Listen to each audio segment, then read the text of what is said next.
আসসালামু আলাইকুম গাইজ, আশা করি সবাই ভালো আছেন। আমরা আজকে আবার ব্যাংক রিকনসিলিয়েশন স্টেটমেন্টের আরেকটা ক্লাসে চলে আসছি। সো দেখি আজকের ম্যাথটা কীভাবে হয়েছে। এখানে বলা হয়েছে the bank statement of Khan brothers shows A balance as per bank of টাকা 15,960 টাকা .45 আর কি অন এপ্রিল 30, 2018।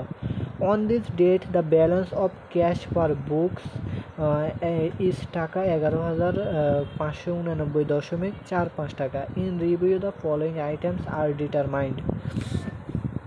এখানে বলা হয়েছে কি আমাদের প্রথমে ক্যাশ ব্যালেন্স আর ব্যাংক ব্যালেন্স বের করতে বলবে, ব্যাংক ব্যালেন্স বের করা লাগবে। তাহলে ব্যাংক স্টেটমেন্ট কি নির্দেশ করে? ব্যাংক স্টেটমেন্ট নির্দেশ করা হলো ব্যাংক ব্যালেন্স, তার মানে এটা হলো ক্যাশ বুকের টাকা। কিসের টাকা? এটা ক্যাশ বুকের টাকা। আর এখানে বলছো on the date of the balance of cash per books, তার মানে ক্যাশ পার বুকস মানে কি ক্যাশ ব্যালেন্স। এটা আমাদের ক্যাশ ব্যালেন্স কত? তাহলে 11,589 টাকা .45। সো এটা হলো আমাদের ক্যাশ বুকের টাকা, এটা হলো আমাদের ব্যাংক বুকের টাকা, ব্যাংক ব্যালেন্স। তার মানে আমরা দুই পাশে টাকা পেয়ে গেছি। এখন আসে আমাদের মেইন কাজ। তাহলে এখন যোগ বিয়োগ করবো, কোনটার সাথে কোনটা যাবে। 1 number deposit in transit. Deposit in transit আমাদের কোথায় যায়? আমাদের ব্যাংক বইয়ের সাথে যোগ হয়। আমরা যারা বেসিক ক্লাস করছি ওইখানে এগুলো বলছে, একদম ইজিলি এই ম্যাথগুলো। ডিপোজিট ইন ট্রানজিট ব্যাংক বইয়ের সাথে যোগ হয়, আমরা যোগ করে দেবো। আর এগুলো বুঝার কি আছে, এপ্রিল 30 ডিপোজিট, অর্থাৎ 30 তারিখে, এপ্রিল মাসের 30 তারিখে আমাদের ডিপোজিট করার কথা ছিল, কিন্তু সেটা আমাদের রিসিভ করা হয়েছে মে মাসের 1 তারিখ। তার মানে এটা আমাদের তাহলে মাঝখানে যে সময়টা বা 30 তারিখ থেকে 1 তারিখে গেছে, এর মধ্যে এটা প্রসেসিংয়ে ছিল। সো এটা ডিপোজিট ইন ট্রানজিট কত? 2,201.40 টাকা। এরপরে এটা আমাদের তাহলে কি হবে? ব্যাংকের সাথে যোগ হবে। এটা গেল, আমরা এটা করে দিই। তাহলে এমনি ব্যাংক বুক, ব্যাংক বুক, ব্যাংকের সাথে এটা কী হবে? যোগ হবে। এরপর আসে আউটস্ট্যান্ডিং চেক বা বকেয়া চেক। এটা কী হয়? ব্যাংকের সাথে বিয়োগ হয়। আমরা এটা ব্যাংক থেকে বিয়োগ করে দেবো। তাহলে ব্যাংক বুক, এটা বিয়োগ হবে। এখানে আমাদের কয়টা নং দিয়ে দেওয়া আছে, তাহলে আমরা এটা সরাসরি কীভাবে লিখব? যে নং হলো 453, নং হলো 3,000 টাকা। এরপর এটা নিচে লিখবো নং 457, এরপর টাকা লিখবো 1,401 টাকা। এভাবে নিচে লিখবো। আমি পরের পেজে অ্যান্সার দেওয়া আছে, তো অ্যান্সার দেখলে বুঝতে পারবেন। তাহলে আউটস্ট্যান্ডিং চেকগুলো এটা বিয়োগ হবে ব্যাংক থেকে। ইরোস মানে কি? চেক হলো 443 নং was correctly return for the 1226 and was correctly paid মানে কি? পরিশোধ করা বাই দ্য ব্যাংক কর্তৃক পরিশোধ করা হয়েছে 1226 টাকা, কিন্তু it was recorded for the 1262 by Khan brothers. Khan brothers মানে কি? আমানতকারী। আর আমানতকারীর বইতে কত টাকা এখানে পেড বা পরিশোধ বা মাইনাস করা হয়েছে? পেড করা মানে কি? পরিশোধ করা বা মাইনাস করা। তাহলে ব্যাংক কিন্তু আমাদের সঠিকভাবে পেড করছে বা মাইনাস করছে, কিন্তু খান ব্রাদার্স সেখানে কত করছে? 1262 টাকা। এখানে মাইনাস করার কথা ছিল 1226 টাকা, মাইনাস করছে 1262 টাকা। তার মানে কত বেশি মাইনাস করছে?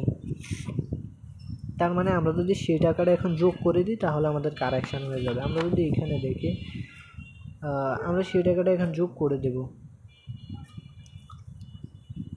36 টাকা। এই যান এরর্স খান ব্রাদার্স, এটা কিন্তু খান ব্রাদার্স ভুল করছে, ব্যাংক কিন্তু ভুল করেনি। ভুল করছে কি? খান ব্রাদার্স। ব্যাংক কিন্তু 1226 টাকা মাইনাস করতে করছে, কিন্তু ব্যাংক কী করছে? 1262 টাকা বেশি মাইনাস করছে না, যার কারণে এখন যোগ করে দিয়েছে 36 টাকা। তাহলে যোগ হয়ে গেছে, অর্থাৎ কারেকশান হয়ে গেছে। এরপরে আসি bank memorandum, debit NSF cheque. NSF cheque বা নট সাফিসিয়েন্ট ফান্ড বা প্রত্যাখ্যাত চেক, এগুলো ব্যাংক থেকে অর্থাৎ নগদান বই থেকে কী হবে? বিয়োগ হবে। নগদান বই থেকে বিয়োগ হবে। যারা বেসিক ক্লাস করছেন এটি বলছে, নগদান বই থেকে এনএসএফ চেক বিয়োগ হবে। সো এটা বিয়োগ করে দেবো আমরা। এটা আমরা দেবো হলো, আচ্ছা এটাও দেখাই দিই, এটা হলো আমাদের ক্যাশ বুক থেকে যোগ হবে। ক্যাশ বুক এটা যোগ হবে, যেহেতু ব্যাংক নগদান বই ভুল করছে, আমানতকারীর বই ভুল করছে, সেটা যোগ করবে। আর এটা হলো ক্যাশ বুক থেকে বিয়োগ হবে। এরপরে debit printing company cheque charge করছে। প্রিন্টিং চার্জ, এটা কিসের চার্জ? Printing charge. এটা চার্জ মানে কি? ব্যাংক থেকে নগদান বই থেকে বিয়োগ হবে, ক্যাশ বুক থেকে বিয়োগ হবে। এগুলো বেসিক ক্লাসে বলা হয়েছে সার্ভিস চার্জ বা ব্যাংক চার্জ, এগুলো ব্যাংক থেকে নগদান বই থেকে বিয়োগ হবে আর কি। এরপরে আমাদের আরেকটা হলো ক্রেডিট কালেকশন এ নোট রিসিভেবল পর টাকা 1000 প্লাস ইন্টারেস্ট আর্নের টাকা 50 লেস ব্যাংক কালেকশন ফি হলো 15 টাকা। আচ্ছা, ক্রেডিট মানে কি? ক্রেডিট মানে আয় নির্দেশ করে। কি নির্দেশ করে? আয়। এখন নোট রিসিভেবল টাকা যদি আসে তাহলে আমরা বলছি যে যদি টাকা আসে তাহলে নগদান বইয়ের সাথে যোগ হবে, টাকা গেলে নগদান বই থেকে বিয়োগ হবে। এখন আমরা যেহেতু কালেকশন করছি বা ক্রেডিট আয় নির্দেশ করে, তাহলে আমরা এটা বলতে পারি এটা যোগ হবে। কার সাথে? নগদান বইয়ের সাথে। কীভাবে? আমরা এটা বলতে পারি নোট রিসিভেবল বা নোট কালেক্টেড বাই ব্যাংক 1000 টাকা। এরপর ইন্টারেস্ট কালেক্টেড বাই ব্যাংক বা ইন্টারেস্ট আর্নেড বাই ব্যাংক, আর্নেড হবে না, ইন্টারেস্ট কালেক্টেড বাই ব্যাংক 50 টাকা। এরপরে লেস ব্যাংক কালেকশন ফি, অর্থাৎ ব্যাংক চার্জ। কালেকশন ফি বলছে না, তার মানে এটা চার্জ কাটছে ব্যাংক। কী কারণে? যেহেতু এগুলো কালেকশন করছে, এটার একটা ফি কাটছে ব্যাংক। কত? 15 টাকা কাটছে। সো 15 টাকা কী হবে? এখন ব্যাংক চার্জ হিসেবে মাইনাস করে দেবে। এই যে ব্যাংক চার্জ 15 টাকা মাইনাস করে দিয়েছে। আর এই যে 1000 টাকা কালেক্টেড, 15 টাকা 50 টাকা কালেক্টেড, এগুলো যোগ। হ্যাঁ। সো আমাদের তাহলে ম্যাথ হয়ে গেছে। এই যে আউটস্ট্যান্ডিং চেকটা আমরা এইভাবে এইভাবে এটা দেবো, এটা দেবো, এটা দেবো, এইভাবে করবো।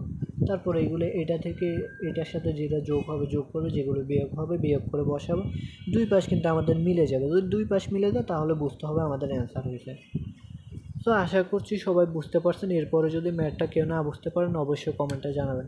আর মেন কথা হলো এটার বেসিক ক্লাসটা করেন। বেসিক ক্লাস করলে আমি যে এখন এগুলো বোঝাচ্ছি তখন ইজিলি বুঝতে পারবেন যে ব্যাংকের সাথে কোনগুলো যোগ হয় কোনগুলো বিয়োগ হয়, নগদান বইয়ের সাথে কোনগুলো যোগ হয় কোনগুলো বিয়োগ হয়। সো এটাই আর কি। হ্যাঁ।